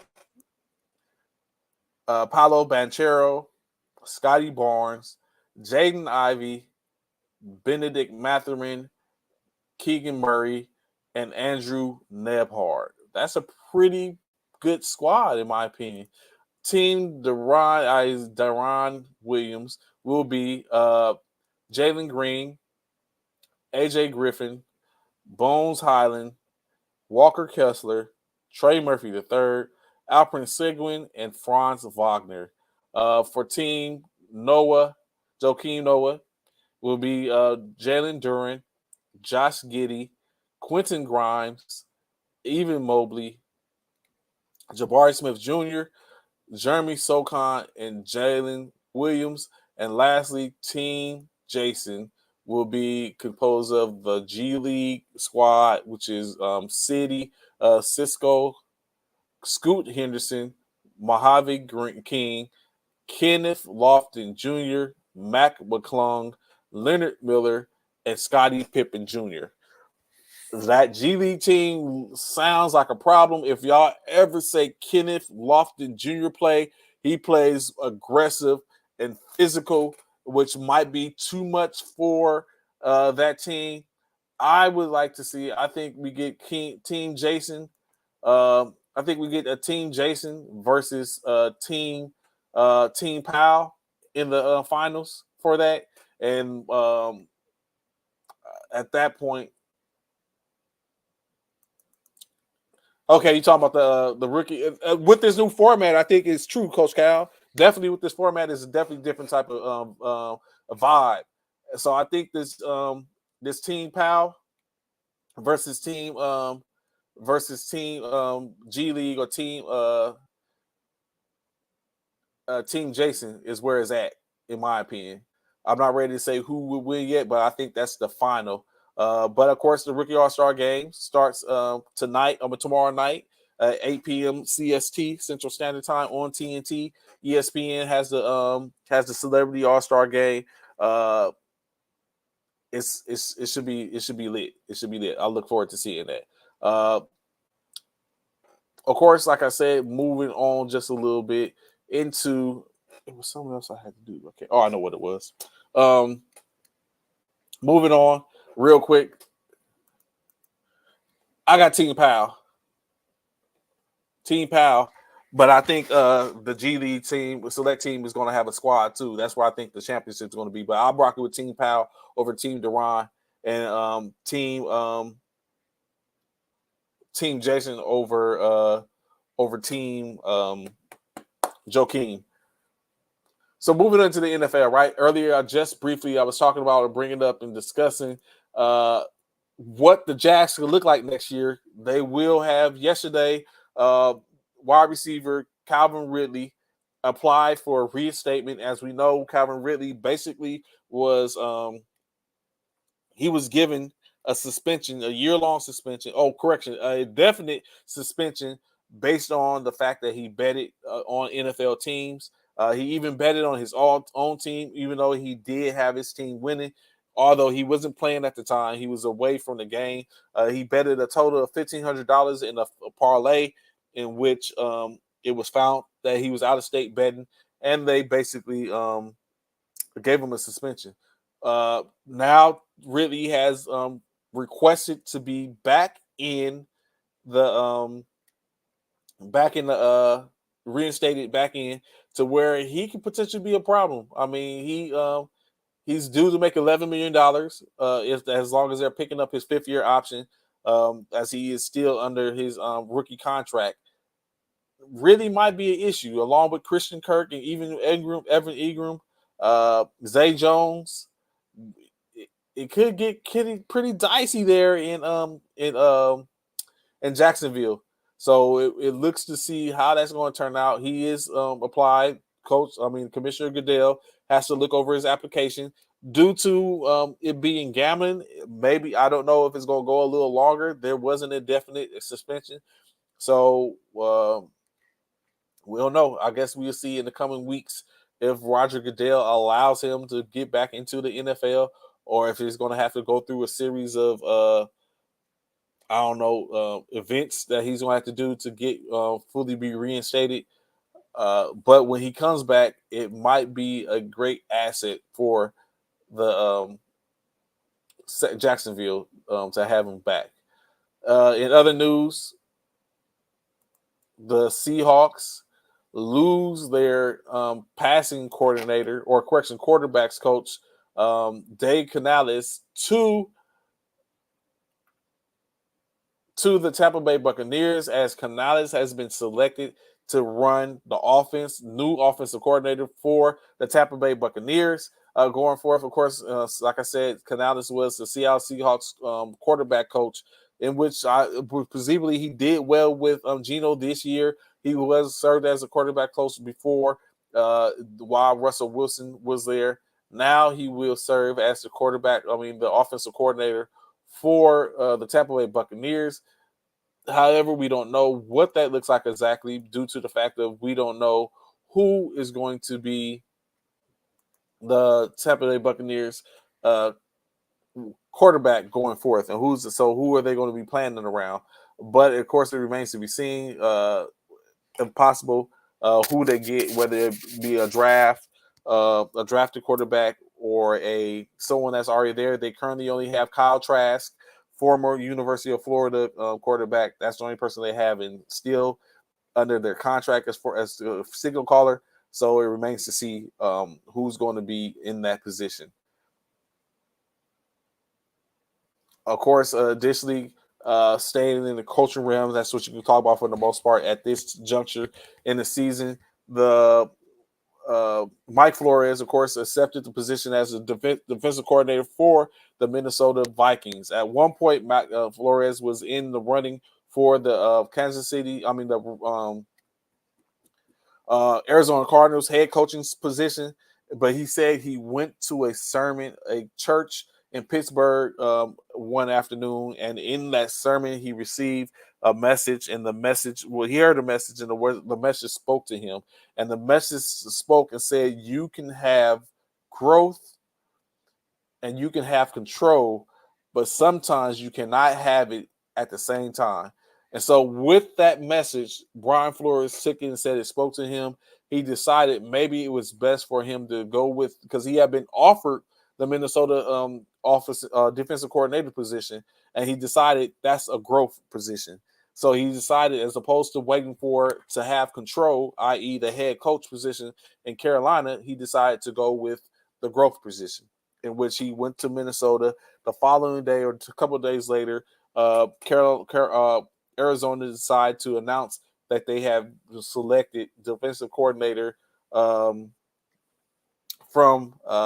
Philadelphia to be the team's head coach, and Flores felt like he went with the growth position. That was what he was based. So of course, sometimes he speaks to you in saying different ways, different fashions, and that's what Coach Flores heard, and he went forth. And now, currently, like we said, the defensive coordinator for the Minnesota Vikings, in which he looks to build on it. He said himself and Kevin O'Connell, current head coach, are along the same path in their conversations of what they want the defense to be. So he feels good being there. Of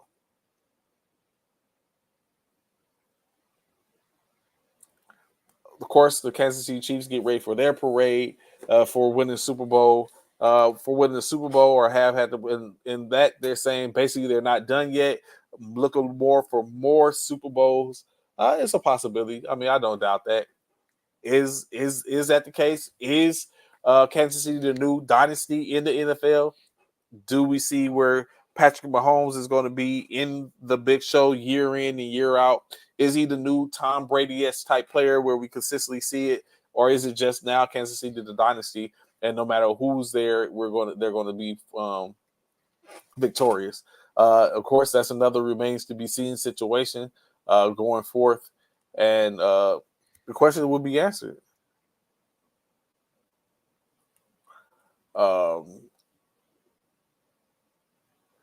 The Bears have purchased. Speaking of the stadium with the Bears, y'all so disrespectful, I swear. The Chicago Bears have purchased a 326-acre property in Arlington Park, Illinois, just on the outskirts, I guess, a suburb from Chicago, in which potentially they can look to enact what they plan to do as building a dome stadium.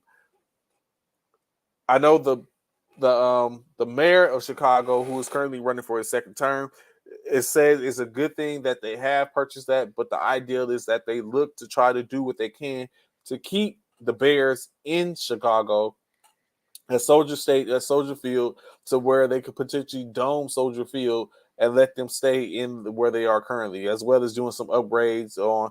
Maybe they're probably going to have to pull up that turf or that side and redo that again, as well as some other things. So, but that's one of the initiatives that they're trying to push, is keep them in Chicago, as opposed to going to Arlington Park. Additionally, I don't know what other plans they have for Arlington Park. I know they was trying to make it a one be-all, do-all, one-stop shop for entertainment, especially when it comes to the Chicago Bears and their faithful. So, of course, more to be seen to see if they could do that. Saying all about business.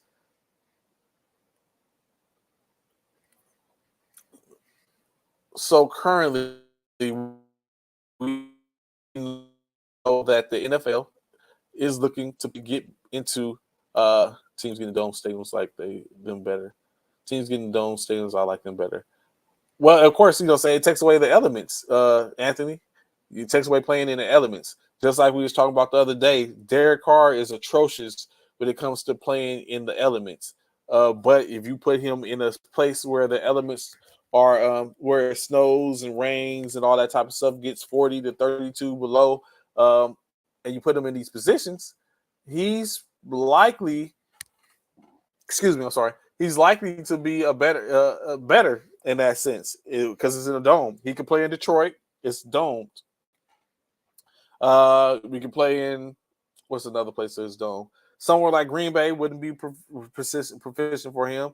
A place like someplace like where else?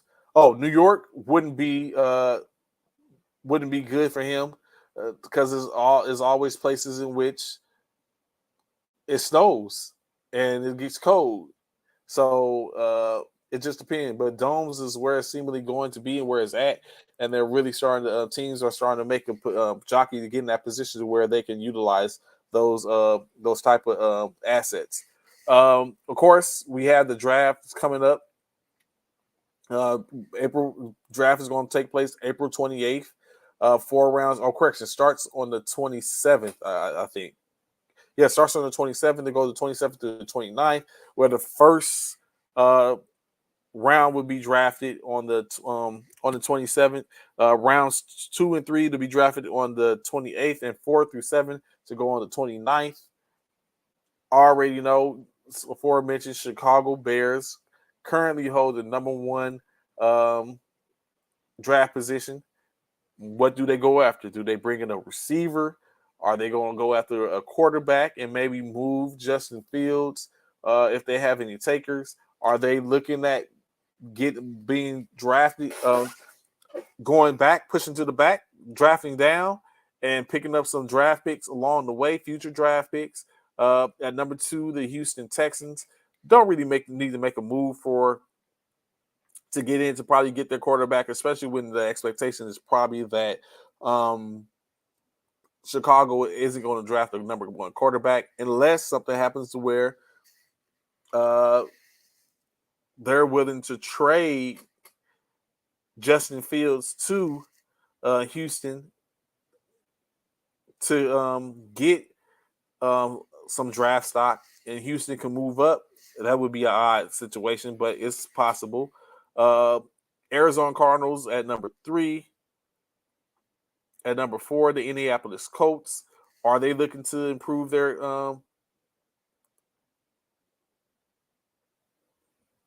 and he might be going through that. Maybe that might be someone moving up, getting ready to move up. Indianapolis Colts is number 4. At number 5, the Seattle Seahawks. At number 6, the Detroit Lions per the Los Angeles Rams draft stock. The Las Vegas Raiders come in at number 7, in which they can potentially be in play for a quarterback, depending on what happens with them. That's why I said it's that the actually, let me see something. That's why I'm a firm believer in. Hold on, let me see. When does free agency start? Okay, free agency starts next month. Around this time next month, actually. Negotiating period, actually. Start of the league year.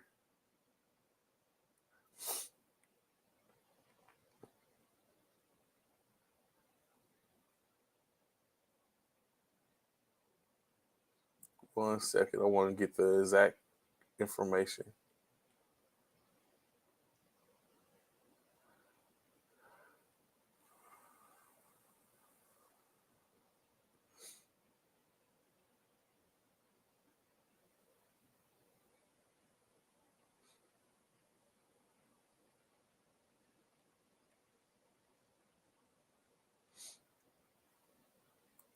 That's what I'm looking at now. I'll give you that information. Give me a second, Anthony. I'm looking up so I can make sure I can convey it well. So the tags actually start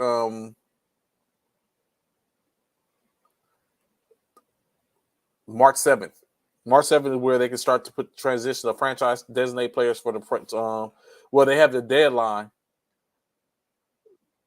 So March 7th is the last time in which they can franchise tag. I think the franchise tags actually start the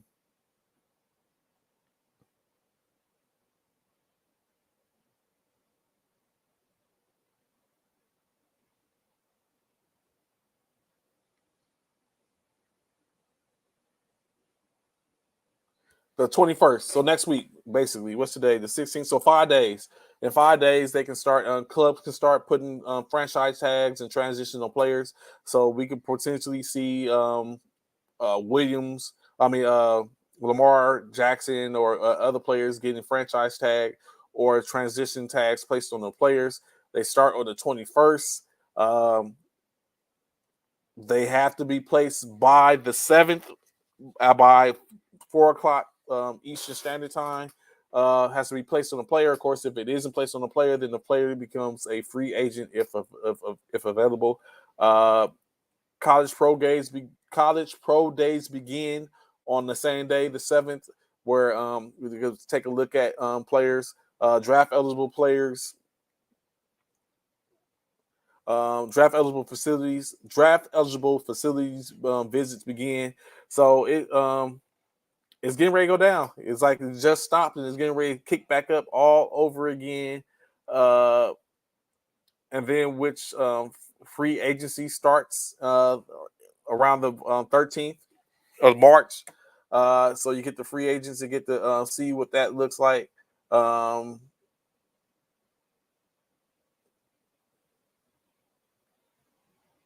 So that's free agency actually starts on the 15th. The negotiation period starts the 13th. Free agency starts the 15th. So they could get that going, and then of course the draft is going to be on the 27th. So it's getting ready to rear back up. Of course, like I said before, you have the XFL that's about to get going and get started. Where you'll be able to see them. It starts this week. USFL starts in April. So it's like you have back to back to back. So you still have football or gridiron going on. You have the offseason of the NFL getting ready to kick back up and getting its full swing again. You have the beginning of the XFL. You have the beginning of the USFL in April. And going to go out, I think, 2 months. That puts us in June. And then you start getting back into where we look at expectations of getting just a couple of months, 2 months away from football in the sense of college and the NFL starting back up. When you pepper in a little March Madness in here and there, NBA playoffs and finals, the beginning of baseball, the NHL Stanley Cup. It's a full slate of sports without clearly and utterly without a doubt. I think that's all I have for today. Currently, I'm glad y'all showed up, pulled up. Of course, I'm not sure if we have a show tomorrow, but if we do, y'all know if you set your notifications, you'll know when we pop up. Bishop did appear this morning, but he has appointment tomorrow, so he wouldn't be on tomorrow if we didn't have a chance. Anthony Price, you think the XFL is going to have a lot of views this first? Oh yeah, it's definitely going to be those first games. Actually, good thing you just said that. Let me see, just in case I don't be here tomorrow. Got a little time.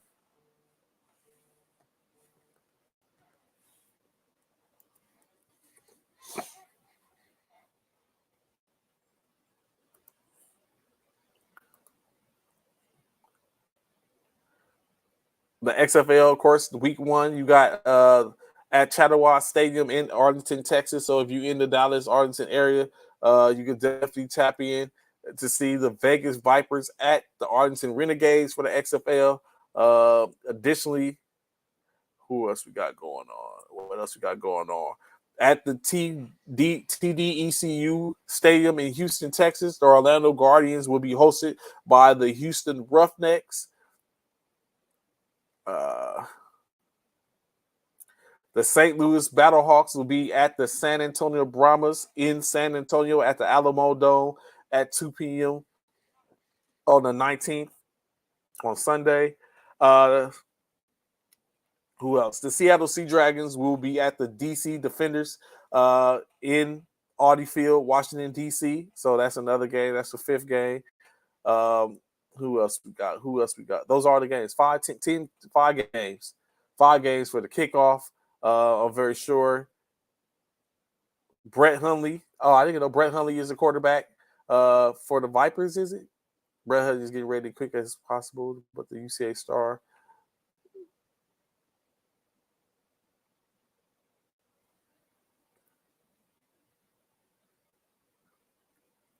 So it's going to be a weekend. I think I want to tap into some of these games, see who I can lay the fame on. I'm not too far from the San Antonio or the I'm 6 hours from San Antonio, 3 hours from Houston, and see where I'm going. Do I remain with my West Coast affiliation and stay and climb on with the Vipers?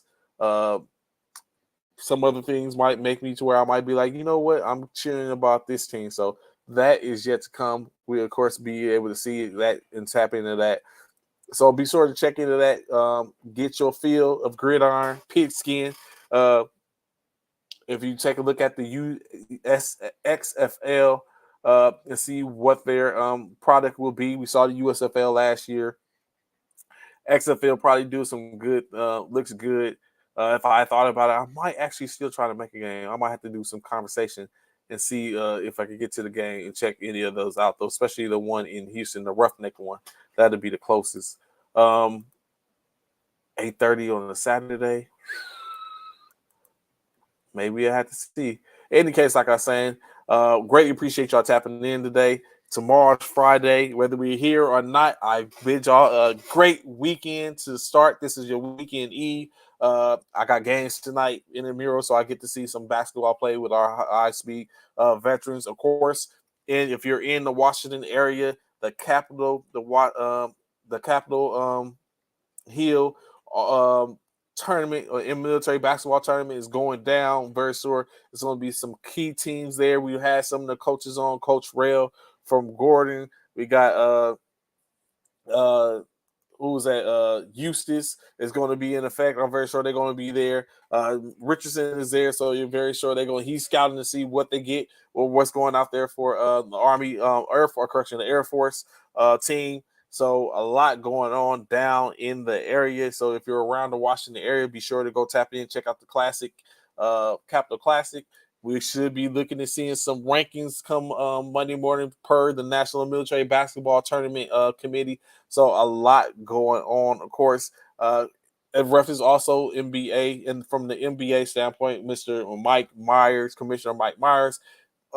making moves. Of course, if y'all haven't seen it, checked it out. Go to the Military Basketball Association's webpage. Y'all can see where they're going to have it going on in Wichita, Kansas, Memorial Day weekend. So you got that going on in April. You're going to be in San Antonio for the National Military Basketball Tournament. Chock full of round ball from the military standpoint. Go out and support your local military athletes or use armed force athletes, as they do a lot as well, not just about ball. In any case, that's our show for today. Look forward to chalking it up with y'all. Maybe tomorrow, if not tomorrow, Monday morning, we're back talking about the All-Star. We're making selections. We're going to have 7 back on so he can come back and speak with me and Bishop about the great choices I made in selecting my team. And they can sit up and apologize to me for all the rhetoric in which was posed. But I know how it goes, because y'all seem to be Team Bishop a lot of times with this tomfoolery. But y'all know my saying, all my life, I've had to fight. I look forward to chalking it up with y'all. If not tomorrow, definitely on Monday. Appreciate y'all listening. Y'all know what it is. E2G Sports Network. Check out when you can. But tap in First Formation. If you do a favor, go ahead, hit the YouTube. Type into YouTube if you're looking at your favorite videos. Stop by the First Formation Morning Sports Talk page. Hit that subscribe button. Tap in. Look forward to speaking with y'all. I'm out. It's your boy Trey. Holla at y'all. Enjoy your